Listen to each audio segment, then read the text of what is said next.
So yun, no? So kamusta po mga ka-Streetwise? Ako po si Takero Memo at welcome po sa aking munting channel. So mga kababayan, bigla na namang nag-trending itong screenshot na deleted tandaan nyo deleted ito. Binura ito ni Sara Duterte. So nag-trending na naman po itong screenshot ni Sara Duterte na dito po ay pinapakita niya na gusto talagang ipapatay ni Sara Duterte si Trillanes at pinakita din talaga dito ni Sara Duterte na isa siyang psychopath. At ang pinaka-witness daw na pagiging psychopath niya is yung kanyang nanay. Okay? So sa hindi lang po nakakaalam mga kababayan, no? Pinost ito ni Sara Duterte, I think, nung election, nung midterm. Okay? Hindi ko lang talaga alam, no? Out of nowhere, bigla na naman itong sumulpot ngayon. Siguro, one of the reason, kasi nga, may kinalaman ito sa pagiging bubita niya dun sa libro na ginawa niya. So, nauungkat na naman po yung baho ni Sara Duterte. Okay, kasi hindi niya pwedeng itanggi ito kasi po nabalita din po ito ng Philstar. Okay, so ngayon, ang gawin natin, basahin natin ito, and then dito natin mapapatunayan na talagang psychopath po talaga itong si Sara. And actually, mga kababayan, nakakatakot po na pag ito po ang gusto ng mga DDS na maging presidente, isang psychopath. Oh, so mas maganda, no? Okay, sabi niya dito, okay, leave me alone, Senator Trillanes. So, itong post po na ito mga kababayan, actually, yung pagkundina naman kasi ni Trillanes sa mga Duterte noon, base sa pulisiya. Yun nga lang, yung pag-handle po ni Sara Duterte sa mga ganyang klase mga sitwasyon, sobrang immature po talaga. Di ba? Isip bata talaga tong babae na to. Okay, so sabi dito, no, leave me alone, Senator Trillanes. The last time a person hurt me, I made sure to make it difficult for him to bring me down. And Speaker Boy Nograles lost that election and was a billion pesos poorer. Okay. Isipin niyo mga kababayan, no, kababahan talaga ni Sara Duterte to eh. Okay. So ngayon, ang ginagawang example ngayon ni Sara Duterte, na kung sino man daw ang babangga sa kanya, ay maghihirap. At ang pinaka-example niya dito ay si Boy Nograles noong 2010 election. Okay. Kasi noong 2010 election mga kababayan, naglaban po kasi si Boy Nograles at saka si Sara Duterte bilang mayor po ng Davao City. At ang sabi dito ni Sara Duterte, no, so billion pesos poorer. Okay. So para sa akin kasi mga kababayan, hindi pwedeng umabot ng billion yung gagastusin po ng isang tao na tatapo bilang mayor.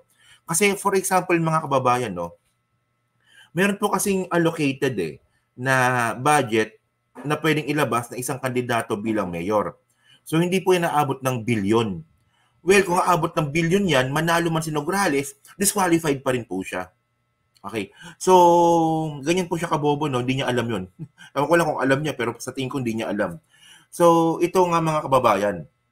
Ito, nabalita ito noong 2010. Ito yung sinasabi ni Sara Duterte. Okay. Duterte bets dominate Davao poll winners. Okay? The daughter and father tandem of Vice Mayor Sara Duterte and outgoing Mayor Rodrigo Duterte and candidates identified with their political group hugpong ng Tawong Lungsod dominated the city's recently concluded polls. Okay, so sabi dito, Sara Duterte became first woman of mayor of Davao by an overwhelming lead of 228,000 votes over the opponent of former House Speaker Prospero Nograles. Nograles garnered a total of 160,000 votes. Tapos si Sara Duterte daw po ay nakakuha ng 388 votes. Isipin niyo mga kababayan, no? Ginamit na panakot ni Sara Duterte yung tinambakan niya nga po si Boy Nograles noong 2010 election. Diba, ginamit niya itong panakot kay Trillanes. Okay? Pero hindi lang yan mga kababayan, it's getting wilder and it's getting dumber. Habang kinukontinue po natin itong screenshot nga po na kumakalat na naman sa internet. At mga kababayan, ulitin ko lang, burado na po itong post na to. Okay? So sabi niya pa dito, no? Meron pa siya binabanggit dito eh. So, unang binanggit niya si Nograles, pangalawa, okay, like Speaker Alvarez, si Pantalon Alvarez, di ba? My advice to you is not to think of me, speak of my name, not even a whisper of Inday Sara from your ugly lips. Ilan to, no? Isip bata talaga itong babae na to, no? So ngayon, merong binabanggit si Sara Duterte dito tungkol naman kay Speaker Pantalon Alvarez. So alam kong alam niyo na to, pero para makuha natin yung narrative po ng content ni Inday. So, nung 2018 kasi mga kababayan, ito ang naging House Speaker kasi ni Duterte nun, si Alvarez, si Pantaleon Alvarez.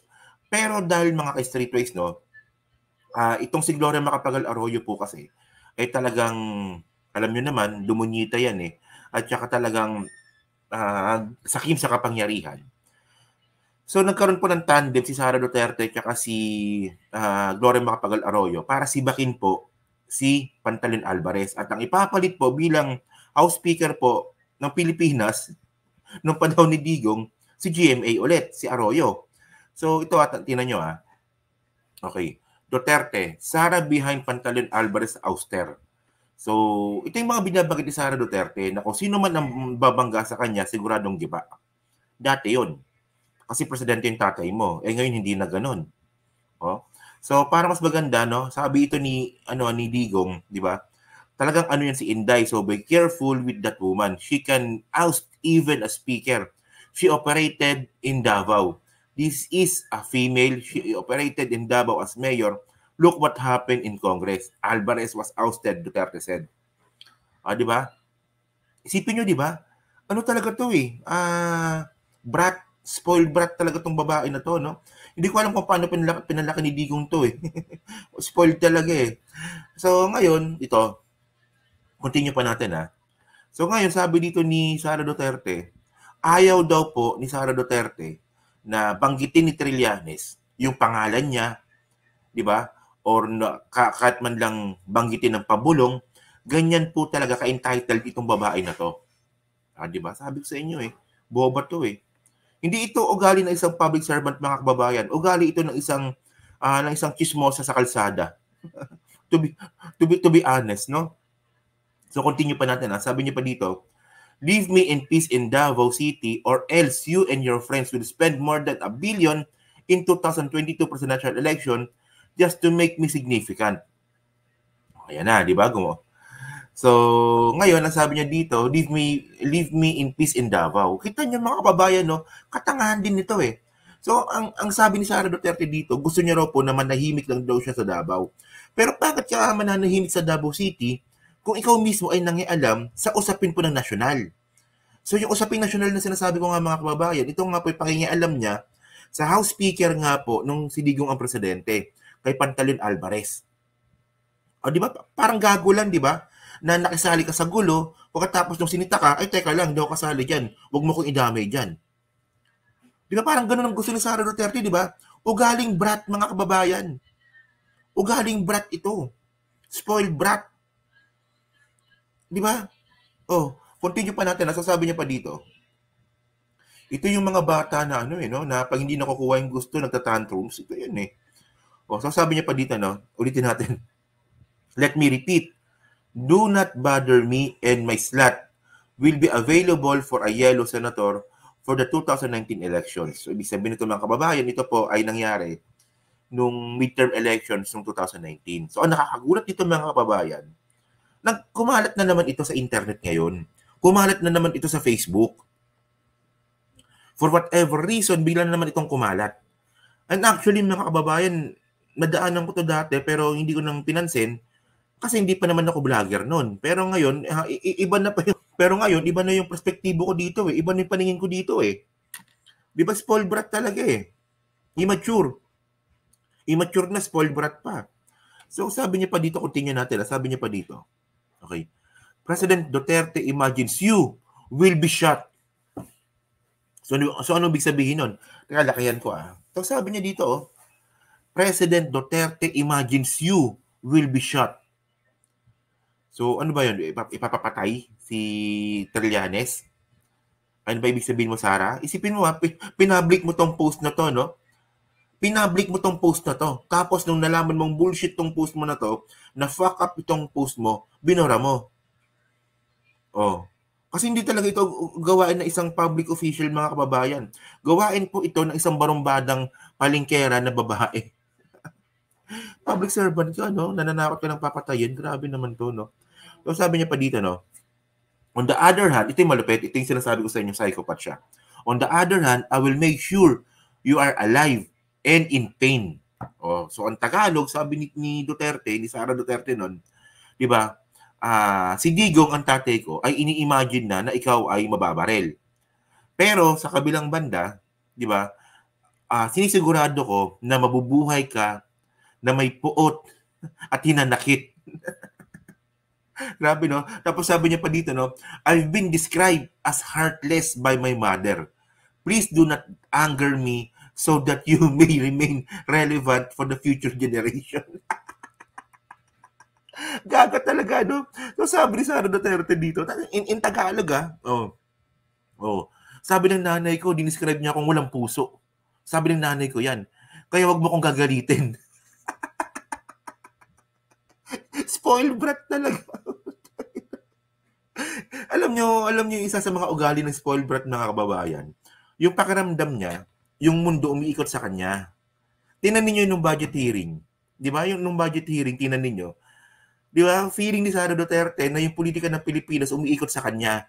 It doesn't work that way. Di ba? Yung politika po sa Pilipinas ay pinamumunuan po lahat ng politiko mga buhaya.